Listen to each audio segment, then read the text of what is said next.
أنت في الوجدان حي، أنت للعينين ضي، أنت عند الحوض ري، أنت هاد وصفي يا حبيبي يا محمد يا نبي سلام عليك يا رسول سلام عليك يا حبيب سلام عليك صلوات الله عليك يا نبي سلام عليك يا رسول سلام عليك يا حبيب سلام عليك صلوات الله عليك.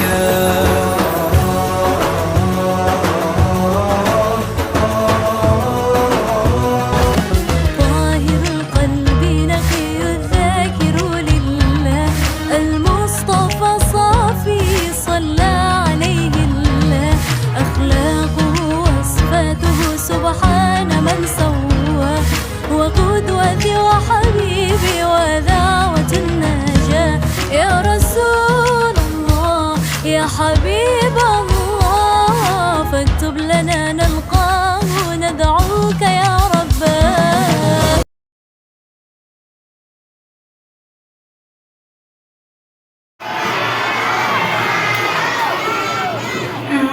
Rahmat.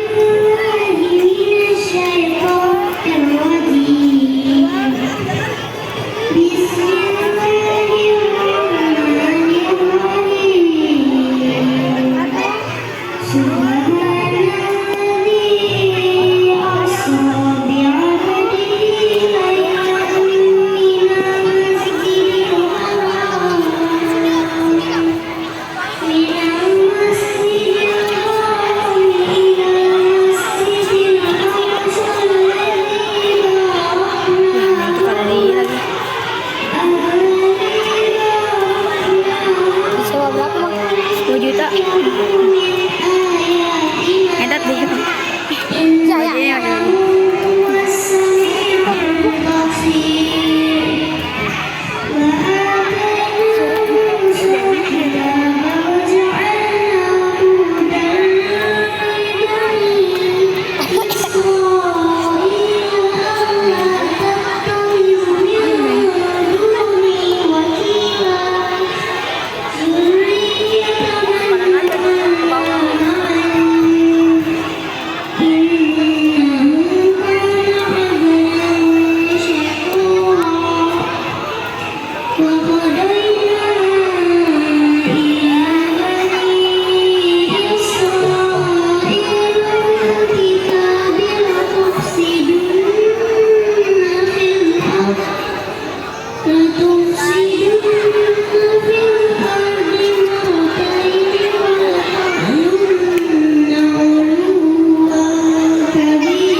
Sesungguhnya Dia adalah Maha Mendengar dan Maha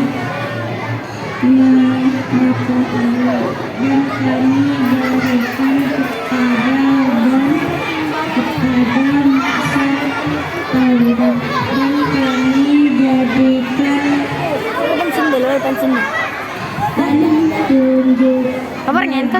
Bani Israil dengan firman, janganlah kamu mengambil penolong selain aku, yaitu anak lalu bawa bersama-sama.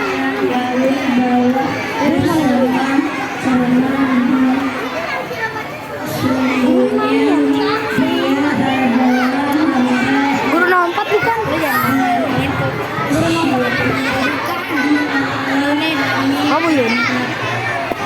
terhadap Bani Israil dalam kitab itu.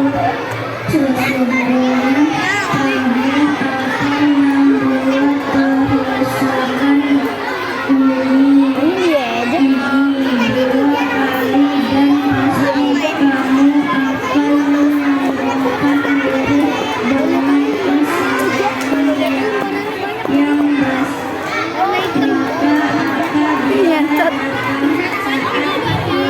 Tuhan bagi kejahatan pertama dari kedua kejahatan itu.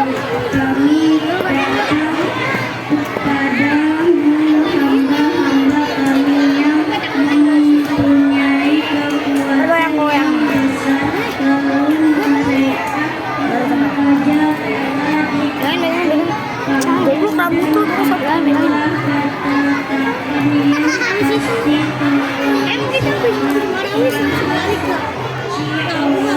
Nonton dulu ya, nonton.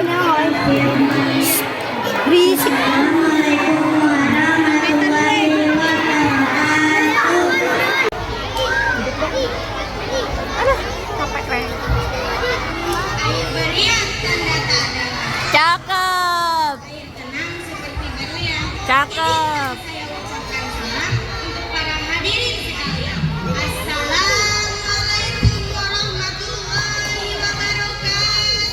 Waalaikumsalam.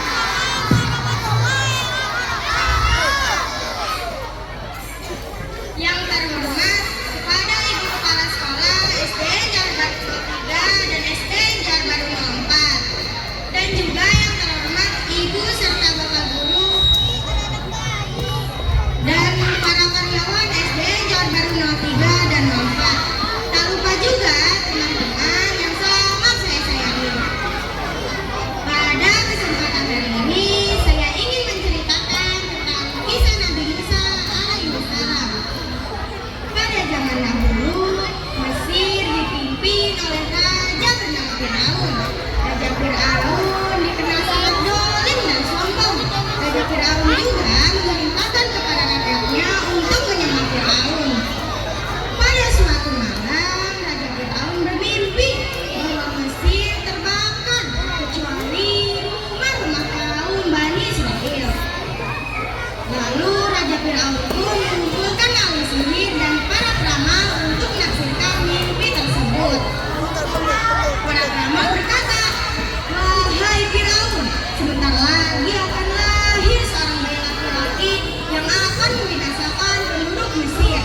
Mendengar hal tersebut, Raja Firaun sangat ketakutan dan memerintahkan kepada para prajuritnya, "Hai prajurit-prajuritku, bunuhlah setiap bayi laki-laki yang lahir keturunan Bani Israel." Mendengar hal tersebut, Ibu Musa yang bernama Yokabat sangat sedih karena ia melahirkan seorang bayi laki-laki yang bernama Musa. Allah memberikan ilham kepada Ibu Musa untuk melanjutkan Musa di sungai Nil.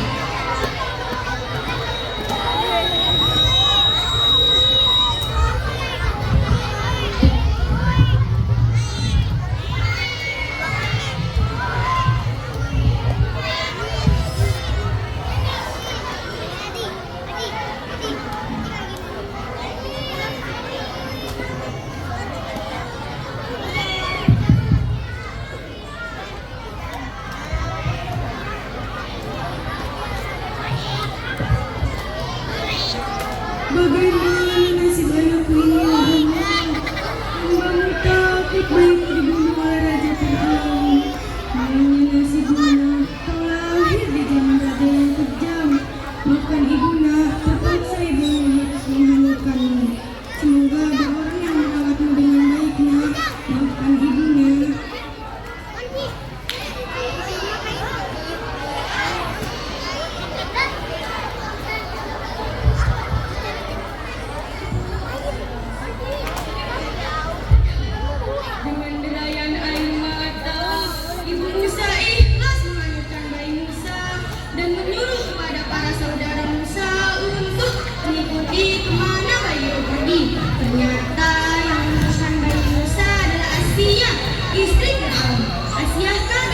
Lihat bayi yang ganteng dan lucu.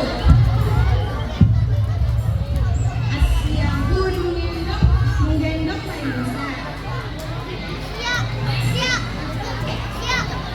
Dan ia bergegas ke Raja Fir'aun untuk meminta izin merawat bayi Musa.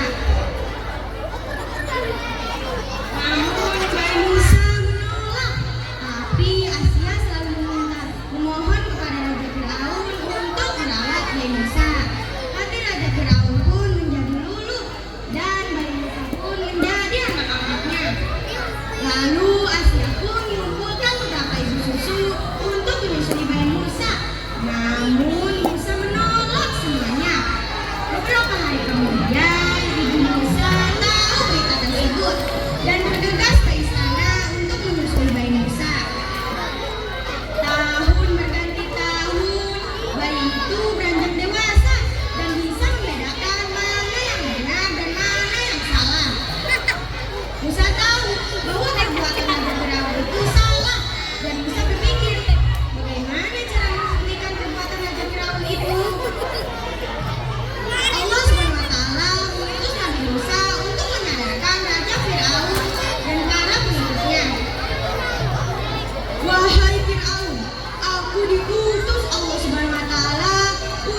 saat itulah Nabi Ibrahim alaihissalam percaya bahwa Allah itu ada dan pantas disembah.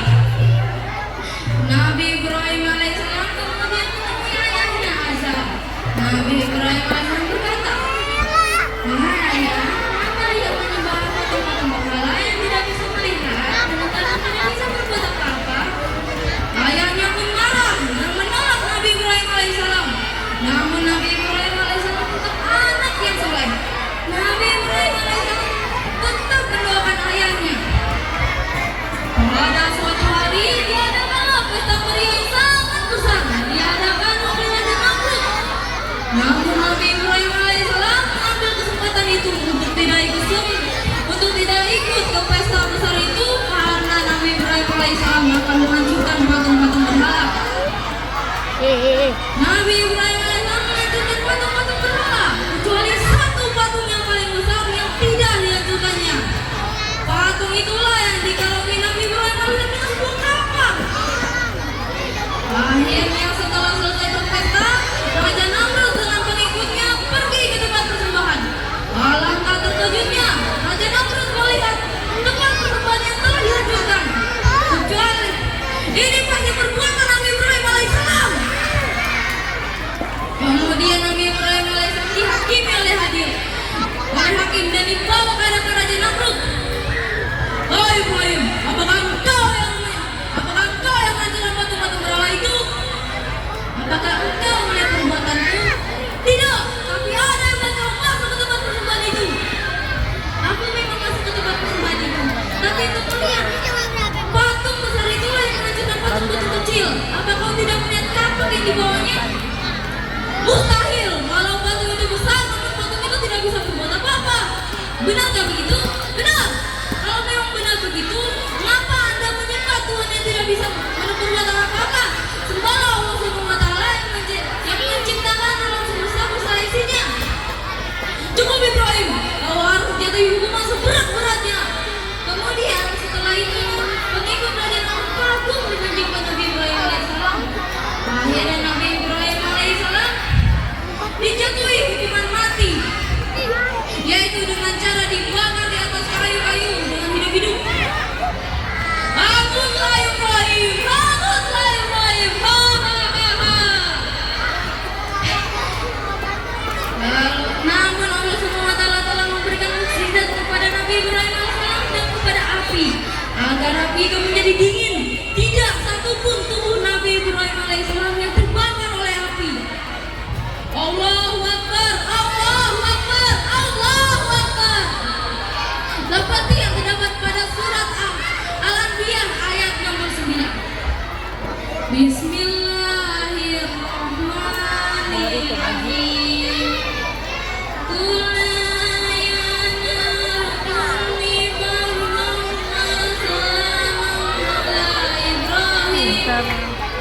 Kami berfirman, "Hai api, menjadi dinginlah dan menjadi keselamatan bagi Nabi Ibrahim alaihissalam." Sejak saat itu pengikut Nabi Ibrahim alaihissalam bertambah banyak. Karena seringnya mendapat ancaman dari Raja Namrud, akhirnya Nabi Ibrahim alaihissalam beserta istrinya Sarah pindah ke Palestina. Di sanalah Nabi Ibrahim alaihissalam menikmati hidup sampai akhir hayat. Kisah yang bisa kita ambil dari kisah Nabi Ibrahim alaihissalam adalah kita harus taat kepada Allah Subhanahu wa Ta'ala dan yakinlah bahwa Allah Subhanahu wa Ta'ala senantiasa bersama hamba-hambanya yang beriman. Sekian cerita dari saya. Sebelum penutupan kisah cerita tentang Nabi Ibrahim alaihissalam, saya punya pantun yang akan dibawakan. Pura-pura jalan selaka, Cakep. jalannya tersendat karena udah tua. Cakep. Terima kasih sudah mendengarkan cerita saya. Semoga bermanfaat bagi kalian semua. Wassalamualaikum warahmatullahi wabarakatuh. Waalaikumsalam warahmatullahi wabarakatuh. Waalaikumsalam. Allahumma shalli wa sallim wa barik alaihi.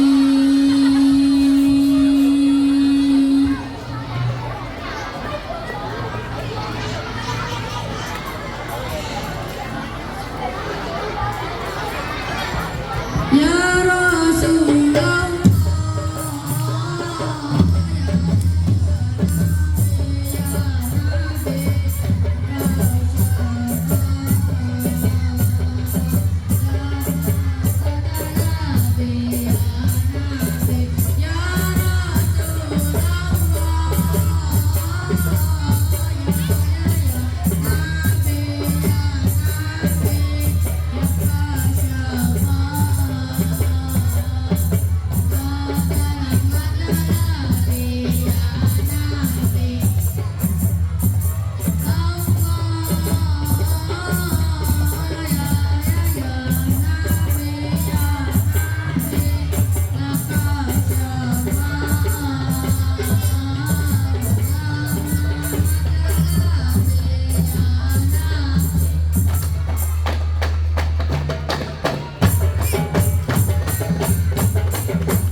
habibana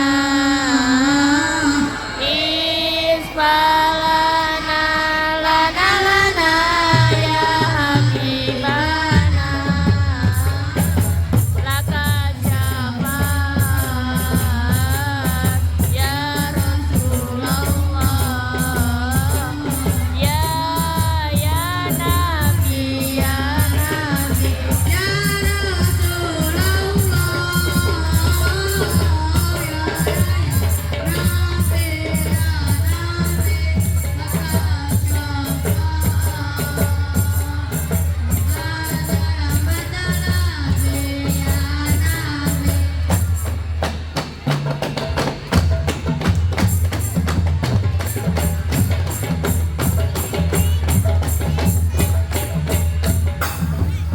Allahumma salli wa sallim wa barik alaihi wa ala alihi. Wassalamualaikum warahmatullahi wabarakatuh.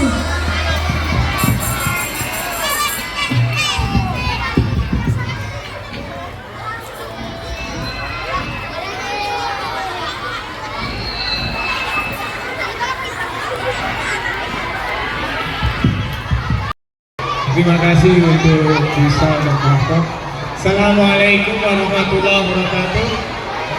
Sebelum berdoa, saya ingin melaporkan dan Ibu Nurlaili bahwasanya Ibu, acara ini diadakan karena satu, ingin menghormati yaitu peristiwa Isra Mi'rajnya Nabi Muhammad Sallallahu Alaihi Wasallam.